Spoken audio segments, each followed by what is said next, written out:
আসসালামু আলাইকুম, welcome back to my page and channel. আশা করি সবাই ভালো আছেন।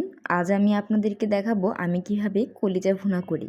প্রথমে কলিজাটা ভালো মতো ধুয়ে নিতে হবে। এক্ষেত্রে গরম পানি দিয়ে ধুয়ে নিলে কলিজাটা ভালো মতো পরিষ্কার হয় এবং খেতেও ভালো লাগে।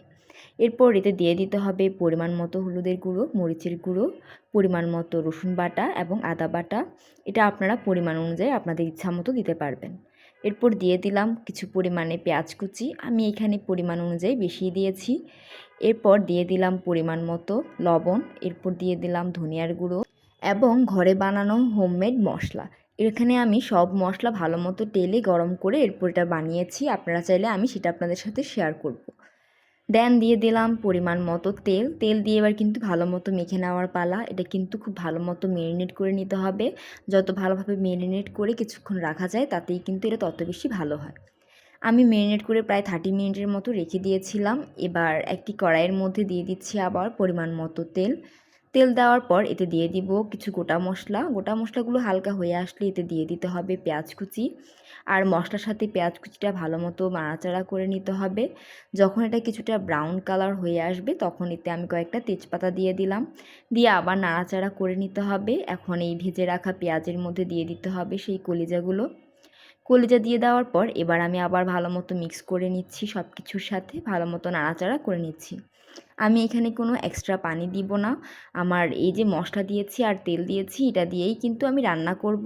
কেবল বাটিতে থাকা হালকা যে মশলাটা লেগেছিল ওইটা ধুয়ে আমি অল্প পরিমাণে পানি দিয়েছি। এটা কিন্তু এভাবেই রান্না করব। এটা খেতে কিন্তু খুবই ভালো হয়, একদম ভুনা ভুনা হবে। তো যাই হোক আমি ঢাকনা দিয়ে দিলাম। ঢাকনা দেওয়ার পর এই যে দেখুন এখান থেকে কিন্তু আমার এমনিতেই ঝোল বেরিয়ে এসেছে। এবার ভালো মতো আবার নাড়াচাড়া করে নিচ্ছি যাতে লেগে না। আজ আপনাদের সাথে একটি টিপস শেয়ার করি, সেটা হলো কলিজা কীভাবে আপনারা পরিষ্কার করবেন। ফার্স্টে গরম পানি দিয়ে ভালো মতো কিন্তু এটা ধুয়ে নিতে হবে। অনেকে এটা করেন না, যার কারণে কলিজা থেকে একটা ব্যাড স্মেল আসে, খেতেও ভালো লাগে না, আর অনেকে পছন্দ করেন না। কিন্তু এভাবে রান্না করলে কোনো পরিমাণ গন্ধ লাগে না, খুব ভালো লাগে খেতে।